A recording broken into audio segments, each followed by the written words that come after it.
followed me here. You are stubborn, and I admire you for that. But you should never have come.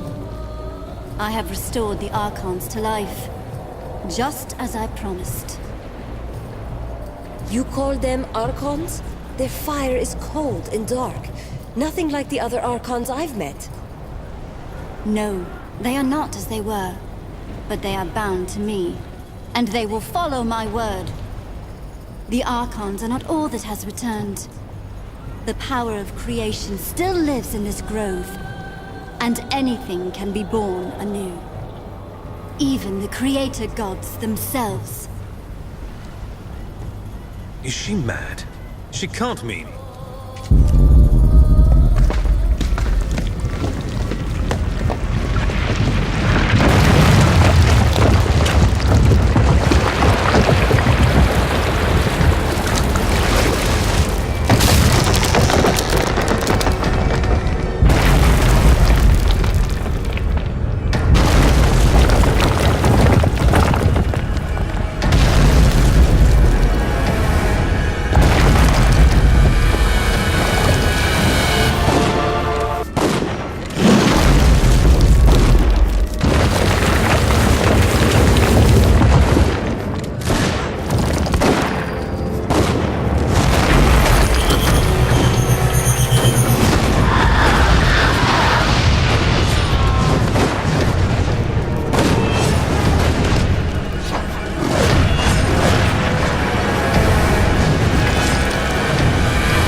They are gone. The voices of my mother's gods. I cannot hear them anymore. Not even a whisper. They are lost. You will not see them or hear them ever again. You lie, child. Or whatever you truly are behind that innocent face. No, Jane Cassandra. I speak the truth. What remained of your mother's gods has been destroyed, and the power of creation has fled this grove. It will never return. That power was dangerous. Better that it's gone. No. It was precious. My mother searched for thousands of years, and this was the only remnant of her gods that she ever found. The power in this forest might have been used to restore the old gods and all their servants to life. Not the twisted half-life that you gave them, Jane Cassandra. A true rebirth, as they were at the dawn of the world. But you called upon that power to destroy, not to create. You twisted the power of creation to your own ends, until all that was left was an empty shell, rotted from within. And now, it is gone. And the Archons I fought in the forest, the ones that Jane restored to life? Dead, wilted like blossoms, and scattered to the wind. When you slew the reborn god, all Jane's creations were undone. In time, the forest will recover. But it will be ordinary, no longer the Morn wield, with the power of creation at its heart. The forest was already corrupted, even before Jane tried to call the Archons back to life. The first time Jane called on the power of the old gods, it was to murder Hugh Montbaron 30 years ago. She knew she was misusing that power, but she was too full of anger, and she didn't care. After that, the Mornwield grew rotten and sick. All its potential for good was lost.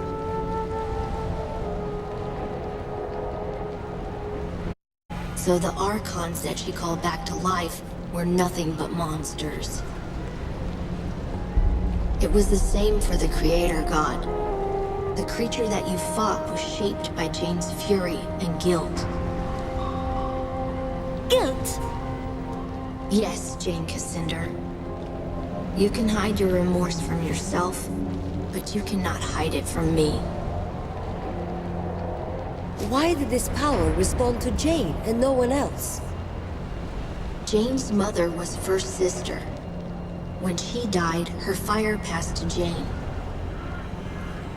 The first sister stood at the right hand of her gods. Only pale shadows of their minds persisted in this grove. But they remembered her. That is why Jane saw her gods in visions and dreams, just as her mother did before her. And that is why Jane could unlock the power that was buried here. We have a decision to make, what to do with Jane. Remember what she did.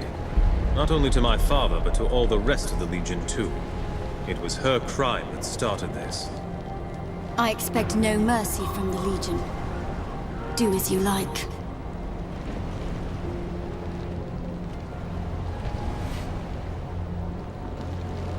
Before I pass judgment on you, I want to know why you acted as you did, honestly, and in your own words. Why did I murder your father?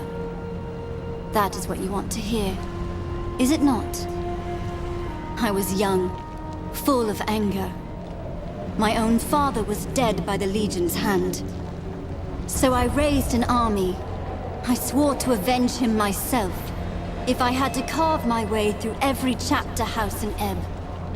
If the other Legionnaires had handed over Montbaron, I would never have hunted them down. But they were so stubborn, so loyal to their chief. That was wrong of me. I should not have punished the whole Legion for Montbaron's sin.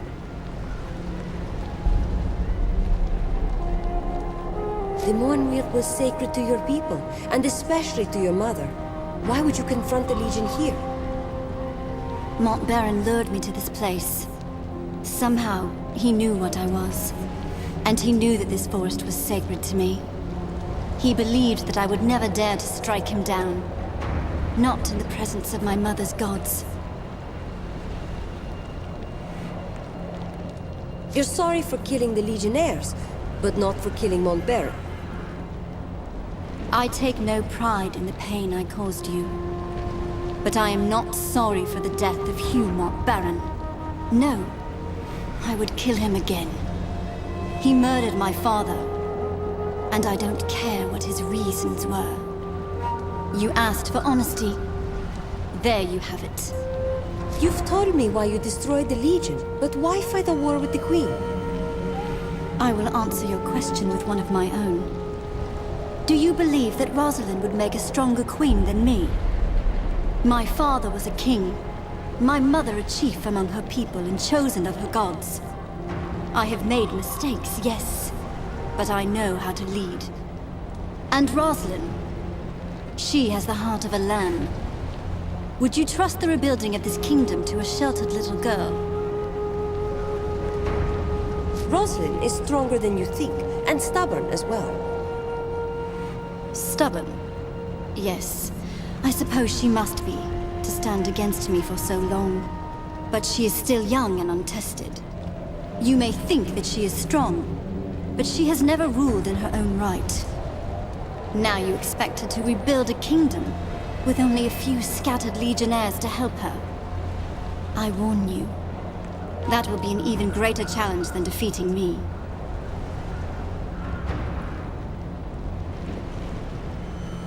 I have no more questions. I've made my decision. And I am ready for your judgment, though I know what it will be. No, you won't die today. I promised Rosalind that I'd spare your life. Little Queen Mouse. I owe my life to that cringing girl. That is a fine irony. Am I to be your prisoner, then? Paraded through the streets in a gilded cage.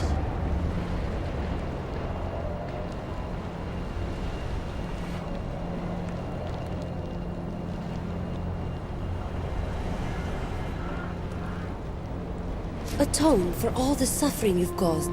Help us to rebuild the kingdom. You are not the Legion I remember. They were arrogant, and they would never have proposed such a thing. Very well. You have my promise.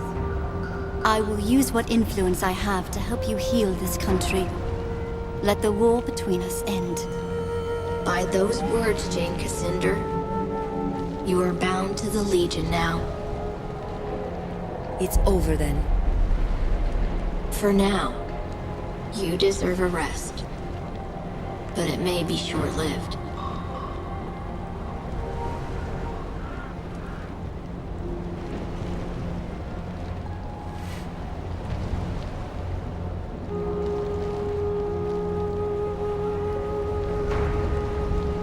Not all of Jane's followers will accept her defeat. No, they will not. The country is still divided against itself. And the Legion has old enemies. They have not forgotten you. Some may be far worse than Jane.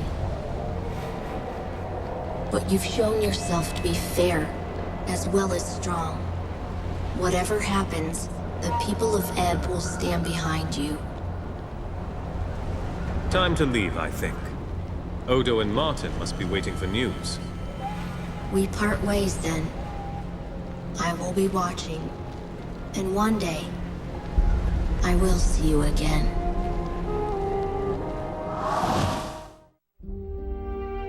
You bid farewell to the Radiant Youth, and he sent you back to our chapter house in Stonebridge, where I awaited your return. In the weeks that followed, news spread of Jane Cassinder's defeat. Her army scattered, giving us time to rest and regroup. Martin Guiscard returned safely from the Spire, along with Meister Wolf and the Automaton army. Only a few weeks later, elections were held in Stonebridge. Meister Wolf, who had been so public in his support of the Legion, almost won the office of mayor. But he was defeated in the end. Many people had wanted the dapper old gent to hang. They resented the fact that the Legion had spared his life, and they blamed poor Wolf. After the humiliating events in the Foundry, Meister Castle was forced to resign as Guildmaster of Ironmongers. The Cyclopses negotiated a new contract for higher wages, and with the help of Meister Fiddlewick, formed a new workers' union. For the first time in 100 years, they were permitted to leave the Foundry and spend their newfound wealth in the markets and taverns of Stonebridge. Cyclopses are becoming an increasingly common sight in Stonebridge, and many believe that they will eventually take their place as equal citizens of the town. Archambault du Payen, formerly known as the Dapper Old Gent, proved a valuable addition to the Legion. His knowledge of Legion magic allowed us to retake control of the Sentinels that had long guarded our chapter houses and estates. But the people of Stonebridge still bore him a grudge, so we were forced to send the Gent north for his own safety. There, he took possession of Gunderig Manor and all the magic that lay within. In time, the manor will again become a training ground for a new generation of Legion mages. With the reopening of the Heroes' Crypt, pilgrims returned to the Rukenval, and merchants followed. The following winter was harsh, just as Lazar Basili feared. But thanks to the trade from the south, the people of Ravensrill stayed warm and fed. When spring came, many more pilgrims arrived, and the town of Ravensrill grew wealthy again. Lazar and his people built a new stone wall around the town, and reclaimed their abandoned houses and farmsteads from the forest. It is a happy change of fortune for a long-suffering town. Queen Rosalind abandoned Glitterdelve, embarking on a tour of all the cities and towns of the West, meeting as many of her subjects as she could. The Queen showed all the energy of youth, and I think she fully expects to reunite the country in a matter of months, not years. Reality may not be so kind, as Lord Devonsey has tried to make her understand. In truth, the future of this country depends more upon what we decide. If she doesn't have the Legion behind her, the Queen is only a single voice, well-meaning though she might be. As for Devonsey himself, I think the man was impressed by your decision to spare Jane Cassinder, as the Queen had asked.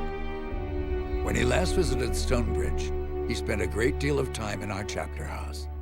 I believe he might actually be willing to rejoin our ranks, if we choose to accept him. Rajani and her sisters returned to Stonebridge, quietly and carefully disguised. Jane Cassinder's defeat affected them deeply, though not in the way I expected. Their devotion to Jane was replaced by a deep admiration for your companion, Anjali. I think they saw in Anjali the leader they should have followed all along, and they have lately expressed a desire to join our ranks. I maintain my suspicion of any Archon who once followed Jane, but I believe that redemption is not impossible, even for them. Jane Cassinder was as good as her word, though I had my doubts at first. She returned to the cities and towns of the East and urged the people to end their war with the Legion and the Crown. Jane's repentance was heartfelt, and many were swayed by her words. But others have not been so compliant. The Church Synod in Bisselberg, who once called Jane a saint, have declared her apostate and threatened her life. Though Jane refuses bodyguards of any kind, Queen Rosalind fears for her life. And if anything befalls her, our gains in the East may yet be lost. As for the Legion, the rest of our story is yet to be told. We have a nation to reforge, a fellowship to rebuild, and old enemies who would see us destroyed. And we have questions to decide. Who will assume true power in Ebb if the nation is restored? and who will take the mantle of Grand Master. But these matters I leave for another chronicle, and another time. Whatever happens, know that you will not face the future alone. The Legion will stand by you, always.